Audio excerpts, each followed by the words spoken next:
Sejam bem-vindos, vamos dar continuidade ao texto bíblico. Estamos estudando o livro de Atos, capítulo 3 e 4. O livro de Atos, escrito por Lucas, direcionado para Teófilo, um excelentíssimo, provavelmente uma pessoa de alta classe daquela época, que foi responsável por reproduzir, fazer cópias deste livro para poder replicar.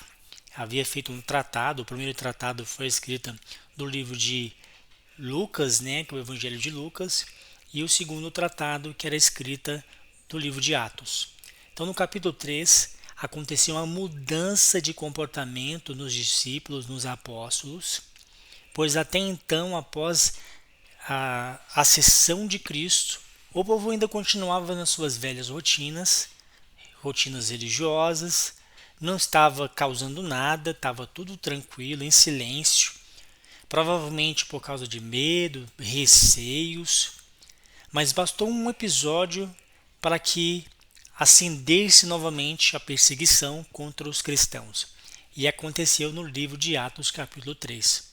Pedro, na, na terceira vigília, se não me engano, a hora nona, provavelmente era tarde, foi fazer suas orações de rotina no templo. Chegando lá, na porta do templo, chamado Formosa, tinha um homem coxo. E esse coxo pediu esmola para Pedro e João, que estavam juntos.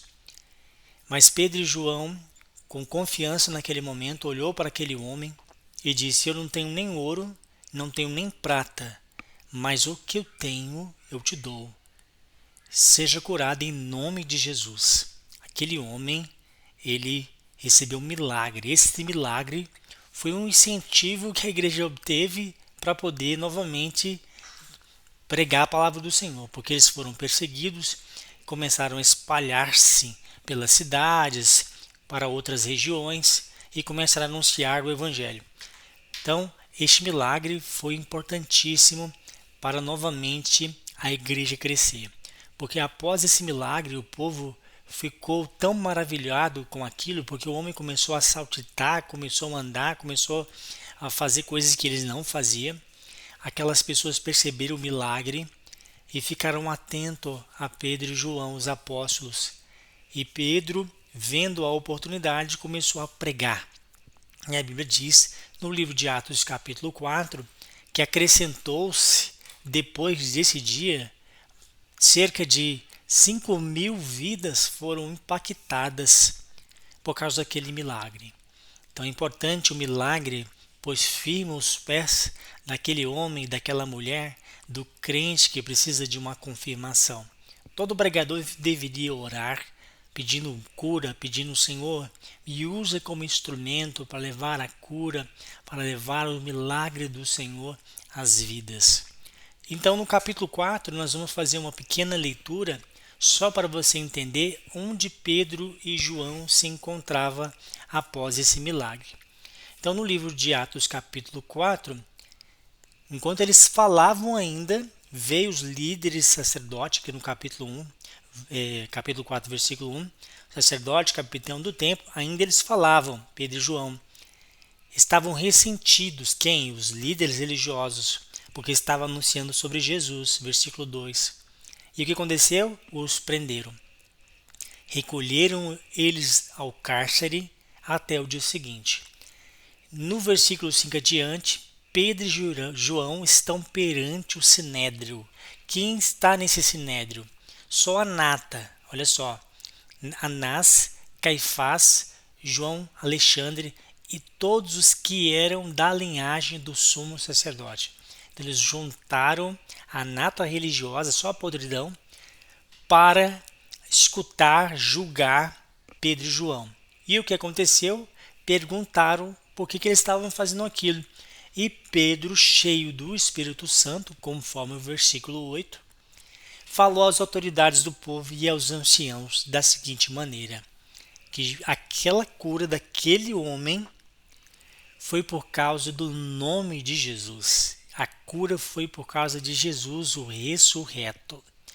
Então, e este Jesus é a pedra rejeitada por vós, os construtores, a qual se tornou a pedra angular. Então Pedro aproveitou a oportunidade para colocar o dedo bem na ferida, bem nos olhos deles, dizendo: aquele homem que vocês mataram, é sobre ele que eu estou falando. E é exatamente sobre esse Jesus que vocês rejeitaram, ele se tornou a pedra angular. E não há salvação em nenhum outro, porque abaixo do céu não existe nenhum outro nome dado entre os homens pela qual importa que sejamos salvos.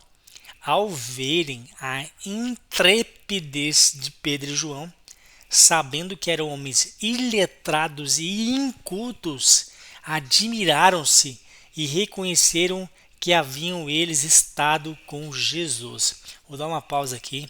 Olha a mudança de comportamento na vida de Pedro e João, que antes estava tranquilo, vivendo a rotina ali religiosa, agora, depois que aconteceu o milagre, foram perseguidos, foram presos, e Pedro cheio do Espírito Santo, João cheio do Espírito Santo, falou com ousadia.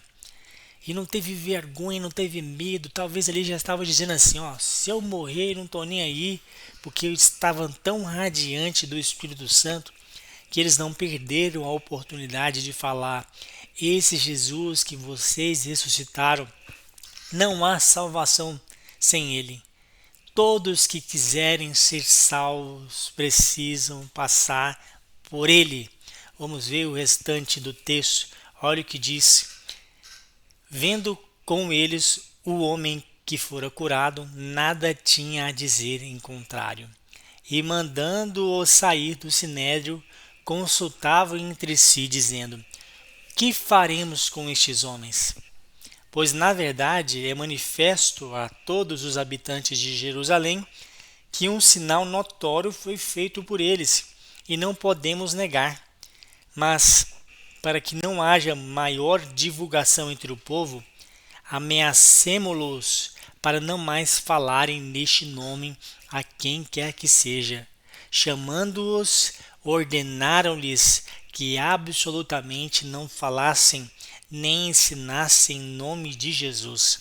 Mas Pedro e João lhes responderam: julgai se é justo diante de Deus ouvir-vos antes a vós outros do que a Deus, pois nós não podemos deixar de falar das coisas que vimos e ouvimos. Então, simplesmente, eles chamaram Pedro e João no cantinho e falaram: ó, não volte a falar e fazer milagres em nome desse Jesus, porque se vocês falarem novamente, as coisas vão ficar feias para vocês. Ou seja, estava ameaçando eles de morte. E você acha que Pedro, que estava naquela situação, cheio do Espírito Santo, com intrepidez, teve medo? Ele disse: ó, eu não vou seguir a sua vontade, eu vou seguir a vontade de Deus. Tentaram colocar medo neles para poder impedi-los de falar do nome de Jesus. Às vezes acontece com tantos cristãos este tipo de comportamento.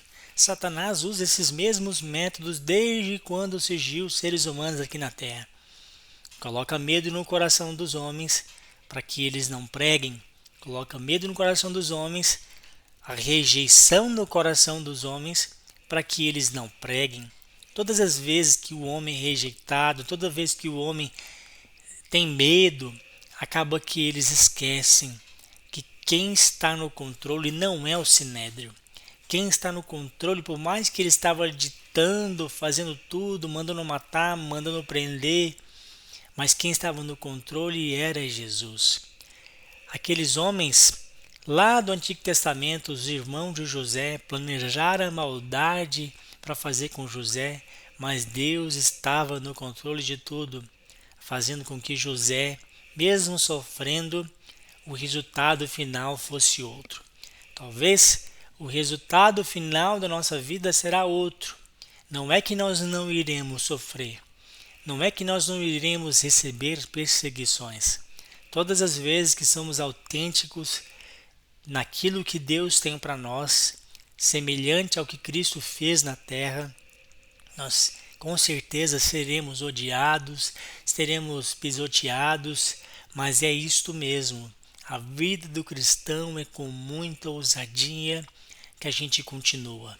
A gente tem que ser igual Estevão, mesmo diante da morte, estava radiante do Espírito Santo. Ele recebendo pedradas, estava ali olhando para o céu, pedindo perdão para os homens, radiante como um anjo, mas estava ali. Não importa. Aqueles homens todos foram perseguidos, mas o Espírito Santo era o que eles precisavam. É exatamente isso que o livro de Atos ensina. Você só vai suportar, só vai pregar se você estiver cheio do Espírito Santo. A partir do momento que você não estiver cheio, o mundo vai cair ao seu redor, você vai passar diante do coxo, diversas vezes, diante da pessoa necessitada, diversos momentos, isso não lhe chamará a atenção.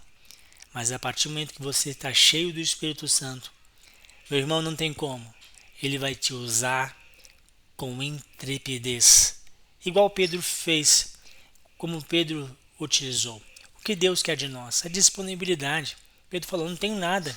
A única coisa que eu tenho eu te dou. Receba em nome de Jesus. O maior tesouro que está dentro de nós não são os nossos talentos, não é nossa visão apurada, estratégica, não é o nosso vocabulário, não é o nosso português, não é o nosso conhecimento, mas é Deus na sua vida, é Jesus dentro de você, é o Espírito Santo que te capacita para poder fazer a obra dele. Às vezes, a mensagem de Deus, as pessoas podem tentar impedir da seguinte maneira: aquela semente, eu vou destruir ela. Aí, se eu conseguir inibir aquele homem, aquela mulher, para não pregar a palavra de Deus, isso vai parar. Mas sabia que existe semente que quando se pisa nela, aí ela multiplica a quantidade de pequenas sementes? Às vezes a pessoa tentou impedir Jesus de alcançar aquilo que o Pai havia lhe proposto. Mas quando mataram Jesus, é como se saísse diversas milhares de sementes e ficou impossível de deter o cristianismo. Então, meu irmão, você precisa estar cheio do Espírito Santo para poder fazer a obra de Deus. Porque sendo assim, Deus vai lhe agradar, vai ficar feliz contigo. Um grande abraço e até mais.